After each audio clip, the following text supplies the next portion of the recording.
У эфіры праграма «Аб'ектыўна», у якой мы фокусируем аб'ектыў нашай тэлекамеры на актуальнай праблеме, што знаходзіцца на кантролі ўладаў, спрабуем аб'ектыўна ў ёй разабрацца.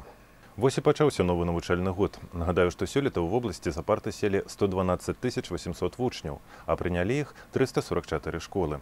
Якія першачарговыя мэты ставяць перад сабой спецыялісты сферы адукацыі? Як школа рыхтуе вучняў да будучай прафесіі, у чым перавагі і недахопы сістэмы нарматыўнага фінансавання школ і дашкольных устаноў? Паспрабуем разабрацца аб'ектыўна. Сучасная беларуская школа дае не толькі базавыя веды па асноўных прадметах. Апошнія гады ў школьнай адукацыі намецілася яўная тэндэнцыя арыентаваць вучняў, асабліва старшакласнікаў, у аптымальным выбары прафесіі, рэальна запатрабаванай на рынку працы краіны. Сегодня система образования работает над тем, чтобы ребята все-таки не обязательно шли высшее образование. И вот этот вот миф, который был на протяжении, наверное, последних 20 лет о том, что молодой человек успешен, если у него есть высшее образование, он развенчивается достаточно серьезными темпами. Сегодня востребована у нас и система среднего специального образования. Ребята сегодня смотрят, что они в течение ряда лет получают реальную рабочую профессию и уже могут зарабатывать сегодня деньги. И сегодня система профессионального образования у нас меняется очень серьезно. В этом году будет на базе Аршанского государственного механико-экономического колледжа открываться ресурсный центр, где будут самые-самые современные станки и оборудование, и эти специалисты будут очень востребованы. А в целом, конечно, порядка 70% у нас сегодня поступает в высшие учебные заведения, но, повторюсь, мы акцент строим на том, чтобы каждому ребенку в течение обучения, и в этом году разработана программа, она утверждена в области, где мы будем уже 7 класса работать над тем, вместе с родителями, вместе с детьми, показывать всю систему образования, профессиональные учебные наши заведения, среднеспециальные, высшие учебные заведения, лучшие предприятия, приглашать людей с предприятий, то есть ходить по учебным заведениям более активно и более системно для того, чтобы ребенок мог определиться. Ну и, конечно, вот то, что мы делаем по развитию материально-технической базы, в части где-то закупки роботов, компьютерного оборудования, появляются 3D-принтеры, это в первую очередь дать возможность ребенку сегодня почувствовать, его это или не его, чтобы он сделал выбор и уже в 11 класс, приходя, понимать, куда он хочет поступить. Собственно, для этого и введено профильное обучение. И основная задача, конечно, образование должно работать на экономику государства по тем специальностям, которые сегодня в первую очередь востребованы на рынке труда, ну и, конечно, те специальности, которые будут молодым людям после окончания обучения приносить хорошую заработную плату. Спецыялізаваныя профільныя класы – прыступка ў асваенні будучай прафесіі. У вобласці сёння дзейнічаюць каля 50 класаў педагагічнага накірунку. 180 11-класнікаў займаюцца ў аграрных. Ёсць спецыялізаваныя класы МНС, мытні, следчага і пагранічнага камітэтаў.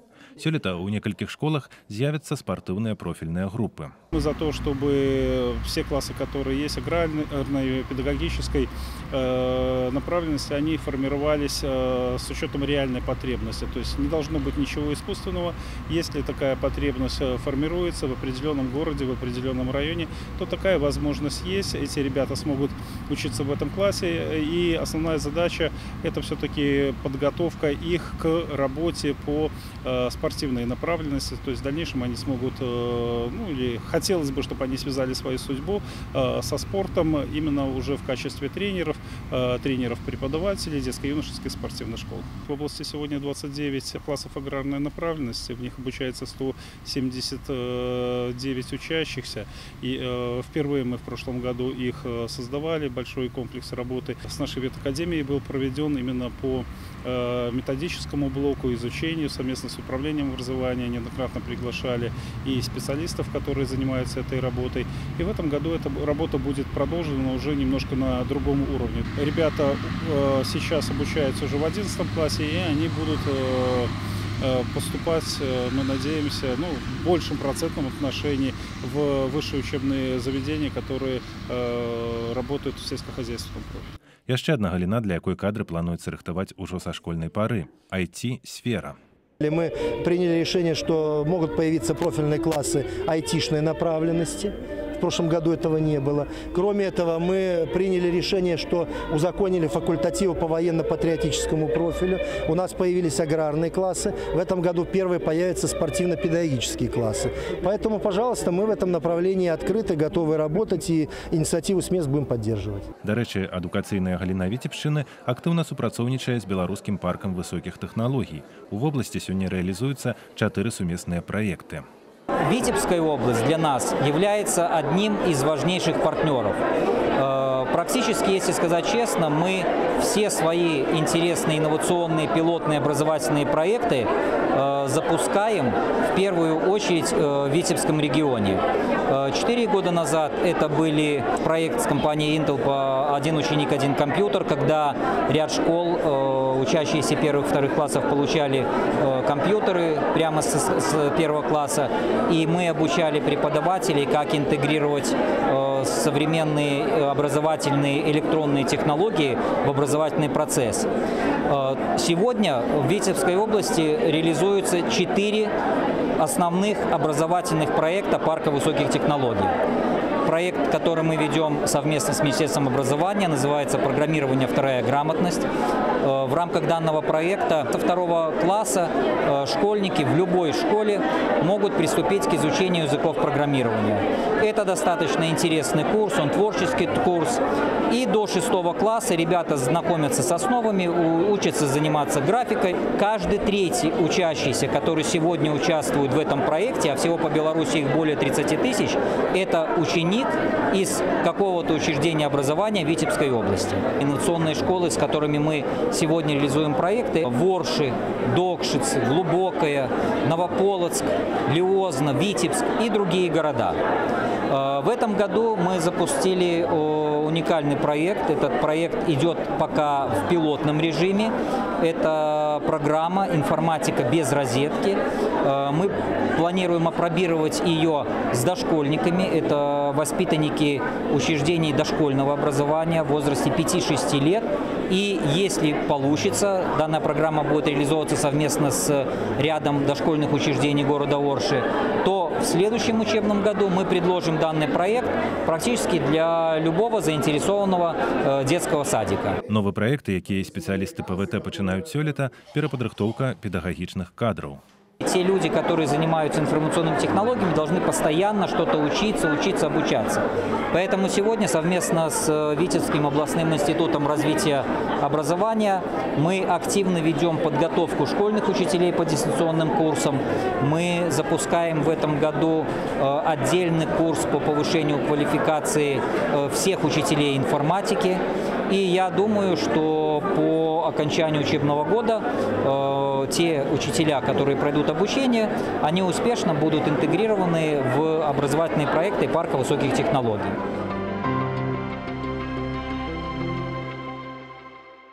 На дзіцячыя дашкольныя установы нашай краіны распаўсюджваецца так званы прынцып крокавай даступнасці. Гэта значыць, што яны павінны быць як мага бліжэй да месца, дзе жыве сям'я дзіцяці.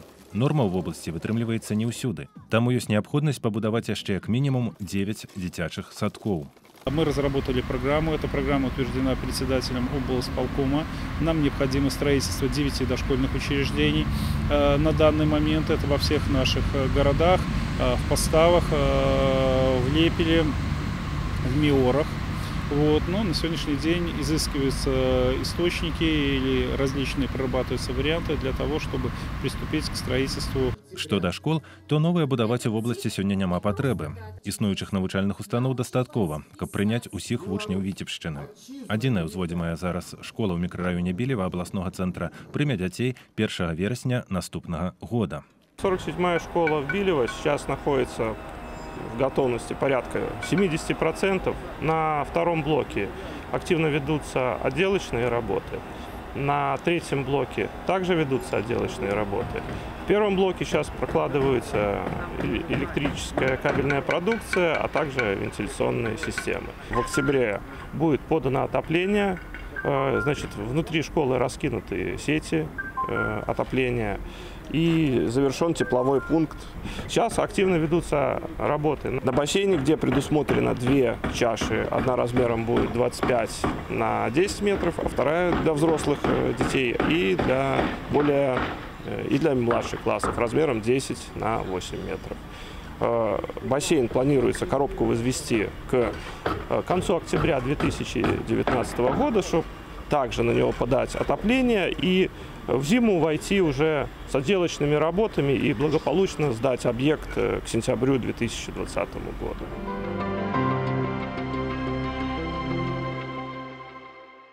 З пачатку бягучага года школьная адукацыя краіны перайшла на новы прынцып фінансавання – нарматыўны, пры якім аб'ёмы выдаткоўваемых для навучальнай установы сродкаў залежаць ад колькасці вучняў. А з 1 студзеня 2020 года на нарматыўнае фінансаванне плануецца перавесці і дашкольныя установы. Город Витебск у нас участвует в пилотном проекте по реализации нормативного финансирования в детских дошкольных учреждениях. Ну и в целом планируется, что уже если не со следующего года, то через год полностью вся система дошкольного образования перейдет на нормативное финансирование. Ну и с этого года в пилотном проекте начинает прорабатываться уже система профессионально-технического и среднего специального образования. И тоже перевод на нормативное финансирование планируется к 2021 году. Вы знаете, у меня как начальника Главного управления образования нашей области все-таки такое немножко настороженное отношение. Для города, конечно, это очень хорошо. То есть городская школа четко должна понимать о том, что за счет качества образования она может привлечь себе детей, за счет каких-то интересных проектов, за счет качественной воспитательной работы. Но уже даже в райцентрах, где 2 школы, уже возникают определенные вопросы, потому что ожидается деток гораздо меньше, чем сегодня необходимо для обеспечения в полном объеме всей системы образования, всех учреждений образования. Введен даже региональный коэффициент для Витебской области, но очень осторожно по сельской местности, потому что специфика нашей области очень серьезная.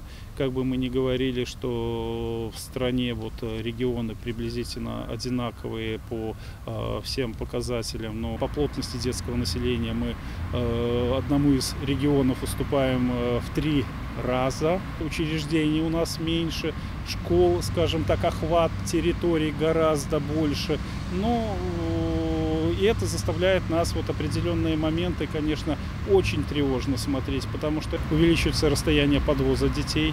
У нас сегодня 1368 дошкольников подвозится от 3, скажем так, до 6 лет. Поэтому нас это тревожит. Вместе с тем, на сегодняшний день мы готовы к этому переходу. Па словах міністра адукацыі, на рэспубліканскім узроўні імкнуцца ўлічваць рэгіянальныя асаблівасці і разумеюць, што сельская малакамплектная школа не можа на роўных канкурировать с городской. Не может малокомплектная сельская школа соревноваться со школой, допустим, города Витебска, к примеру.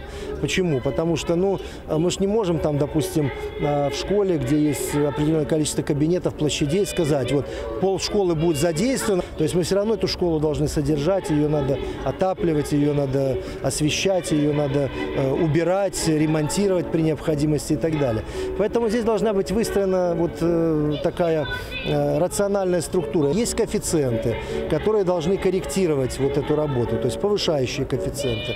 По Витебской области мы учитываем и то, что у вас плотность населения немножко меньше, чем по другим регионам, и то, что населенные пункты разбросаны больше, чем по другим регионам. Мы учитываем эти коэффициенты. Сегодня исходим из концепции равномерного распределения средств, опять же, с учетом и доступности образования, и обеспечения этого справедливого, что ли, подхода к образованию всех детей, создания равных условий для них. Новый навучальны год распачаўся, і супрацоўнікі сістэмы адукацыі сустрэлі яго, як заўсёды, са святочным настроем. Учебный год, конечно, это праздник. Праздник для всей системы образования, праздник для ребят, для первоклассников, а это праздник для учителей. Конечно, настроение всегда в праздник хорошее, но у меня у начальника управления образования, конечно, настроение тревожное, потому что хочется, чтобы все ребята получили качественное знание, все учреждения образования работали, каждый учитель выполнял добросовестно свои должностные обязанности.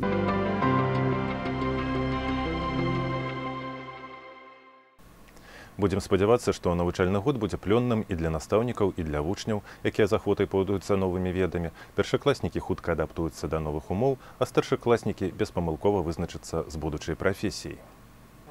На сайце тэлерадыёкампаніі Віцебск vtv.by можна знайсці іншыя тэмы выпускаў перадачы, якія рыхтуюцца да эфіру. А на электронны адрес мы чакаем вашых прапаноў па іх. Сюды ж дасылайце і пытанні службовым асобам па той ці іншай тэме. Гэта была праграма «Аб'ектыўна», у якой мы спрабуем разабрацца ў праблеме аб'ектыўна. Бывайце здаровыя!